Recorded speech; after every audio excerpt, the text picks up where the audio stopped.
Idaho Matters podcast is brought to you by St. Luke's On-Demand Virtual Care, which allows patients to see a provider from their home using a computer or smartphone with on-demand care for common ailments such as a cough, sore throat, or a sinus issue. More information at stlukesonline.org. Last school year, the counselor at Maxine Johnson Elementary held a weekly mental health group to help fourth grade girls. The boys in the grade took notice and asked, "Why is there no fourth grade boys group?" They reminded her, "You know, boys have problems too." I'm Jackson Holmes. How boys in Parma are overcoming stigmas to take mental health into their own hands. Listen now on BoiseStatePublicRadio.org. More Idaho Matters now from the studios of Boise State Public Radio News. I'm Gemma Gaudette. Every year around this time, shooting stars can be seen falling from the sky, including some really bright fireballs. However, they're not stars, they're meteors. And the Geminid meteor shower this year could produce as many as 120 meteors an hour at its peak this Saturday night. So here to tell us about lights and where they come from is the backyard astronomer, Gary Boyle. Gary, welcome to the show. Yeah, thank you for having me. So, Gary, first off, tell us what a meteor is and where do they come from? Well, all these are pretty well from space, from our own solar system. But mixed in with that too, we have around the Earth a lot of space junk, spent rockets, nuts and bolts, flakes of paint, wires, stuff that actually burns up in the atmosphere. And meteors are what people generally call shooting stars. But during a meteor shower, it's when Earth actually encounters the dusty debris of a comet. The comets that round the sun every 120 years, Halley's Comet every 76 years. So we get meteor showers the same time every year, such as when a car crosses the finish line on a racetrack.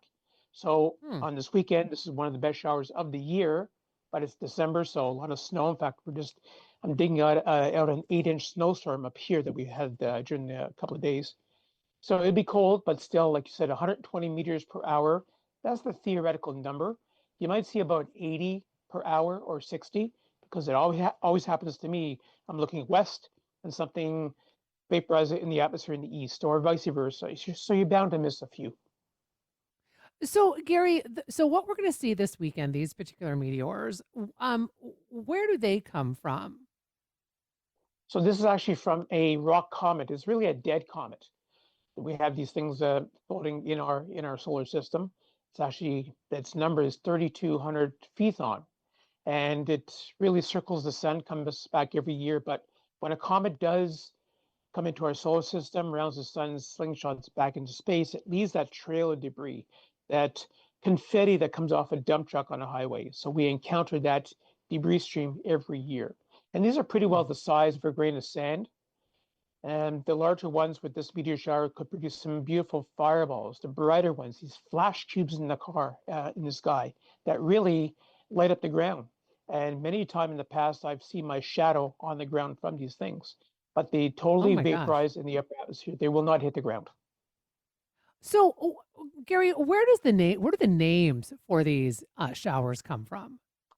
Well, the Geminids come from, or the area, the radiant, where they seem to be coming from space, is in the constellation Gemini. And Gemini is to the upper left of Orion the Hunter.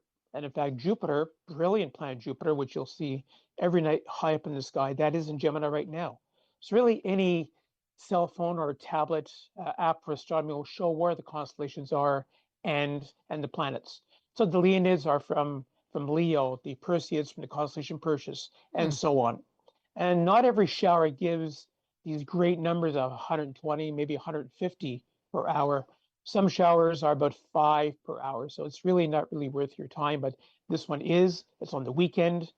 People don't have to work next day. And unless you're one of our great first responders that do have to work shift work, and hospitals too, and on the road. But really no school next day. So bundle up, head outside about 7 o'clock at night. But as the constellation rises higher in the sky, that more umbrella effect of seeing them vaporize in the upper atmosphere, north, south, east, and west, will occur around midnight, 1 o'clock in the morning local time. Okay, so set the stage for us, would you? Like, what will we see when we go outside and we look up Saturday night? I mean, Will the moon be up there? Will we see other planets visible as well when we're looking for these meteors? Yes, just Jupiter will be up all night long, brilliant Jupiter, and Okay. of course the beautiful bright stars of Orion Hunter. The moon will rise around 2:30 in the morning this year and be about 23% lit, so it will not interfere, whereas other showers over years, full moon just really it doesn't destroy the meteor shower, but we do see a lot less, fewer numbers. But these are going to be bright, slow-moving meteors, colorful. It's a real must-see event. So we're in Idaho. So where's the best place to look for the meteors and maybe like what part of the sky? Really, it's best to get out of town, depending on what light pollution is in your town, but really want to get away from obstructions, houses, buildings, trees, mountains. Try to get anywhere where it's flat because they will vaporize anywhere in the atmosphere, all 360 degrees of sky. Do recognize trespassing laws. Don't sit up on someone's um, yard or something at 2 o'clock in the morning. That's not a very good idea. And so Yeah. I said, if you're about to miss a few, bring some friends and family. Make it a group event, which then you set up your chairs in different directions. This way, different areas of sky are being covered, and someone is bound to see something. And get ready for the choice four-letter words on those real bright meteors, Okay, because they so will be. you've mentioned 7 p.m. and you've mentioned 2 a.m. So Yeah. the peak of the shower, that's Yeah, 2 a.m. yeah, it's around 1 a.m. local time is the predicted peak of that 150, 120 per hour. Again, it's science, but these numbers are pretty well the same every year. But if you, depending on weather conditions and how late you can stay up at night, you'll start to see some meteors around 7 p.m. when Gemini is in the east.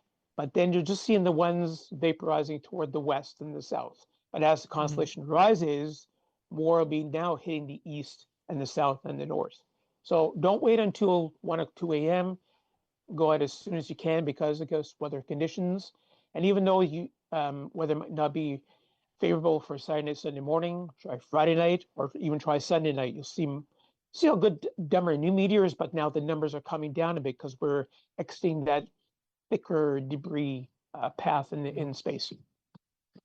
Well, I just want to know that so what I'm hearing from you is I don't have to stay up until 2 in the morning because Gary, that's killing me.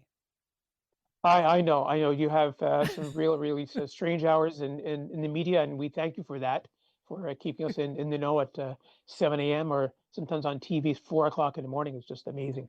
But for whoever can stay up later at night, dress warm, bring some snacks, and really enjoy this wonderful light show Yeah. with family or friends. But really, science is a wonderful thing to behold. You can look at videos on meteor showers, but until you really see that blaze in the sky, it's not the same. Mhm. So Gary, how did you become the backyard astronomer? Tell us a little bit about you and your I mean really your love for this. Oh, yes, I love for sure. It started back in 1965 when I was 8 years old. I was born in 57, year of the Chevy, and entering grade two. Mhm. After summer vacation, my friends and I got together, which do this summer sort of thing. Then we went to the library and went down the science section to look at what's new in that genre. Well, I came across a book called Stars, and as an 8-year-old, seems pretty interesting.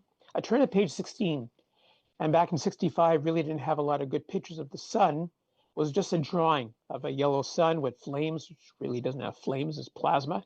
This little dot that says the Earth.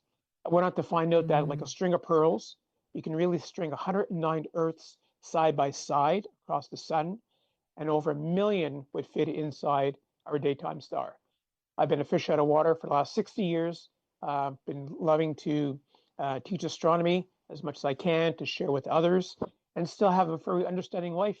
I married 43 years. That allows me to do my passion at night. wow. That's really incredible. So Gary, you said that every year around this time we see these meteor showers. So how do we know how long the Geminids have been falling from the sky? Well, that's a very good question. Not sure of this exact shower, but they've been seen for hundreds of years, going back even thousands of years. But science back then wasn't the science we have today. Uh, Back Mm. then, hundreds of years ago, they saw things in the sky, not knowing what they were, meteor showers, the northern lights, a bright comet, a lot of fear during the blood moon, the total eclipse of the moon had, again, superstition really played on the minds of people back then. But we do know when these things occur, we've gone back in time to say this comet produced these showers. So we know a lot about Mm. astronomy now, but again, there's still more questions to be learned about just about the universe and the cosmos in general. So, what would you say will be the best part of this upcoming meteor shower this weekend? The best part would say is just the visual effect of it. As I said, science is a thing that you must behold, whether it's listening to songbirds, smelling flowers, you really have to experience it. The Perseids, which are always on August 11th and 12th, the summertime. People are on vacation, at the cottage, camping, warm nights. They say they give about an 80 meters per hour, so these are higher numbers, but they're slower. They're graceful, about half the speed Mm. as the Perseids were back in August.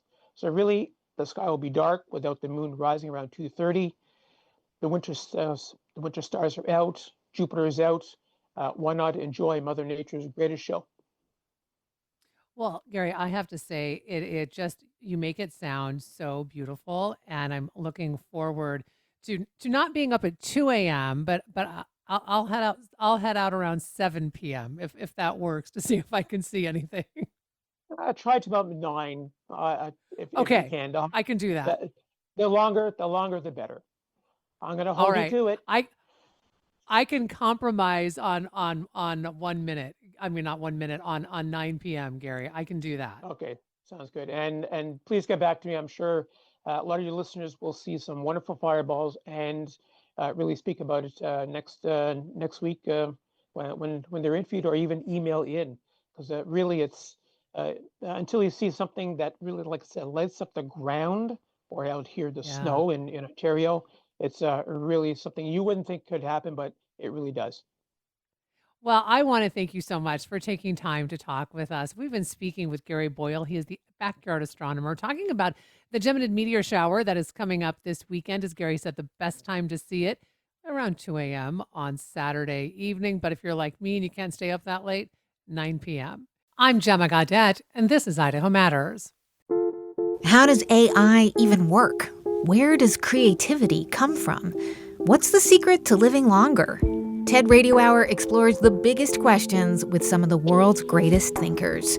They will surprise, challenge, and even change you. Listen to NPR's TED Radio Hour wherever you get your podcasts.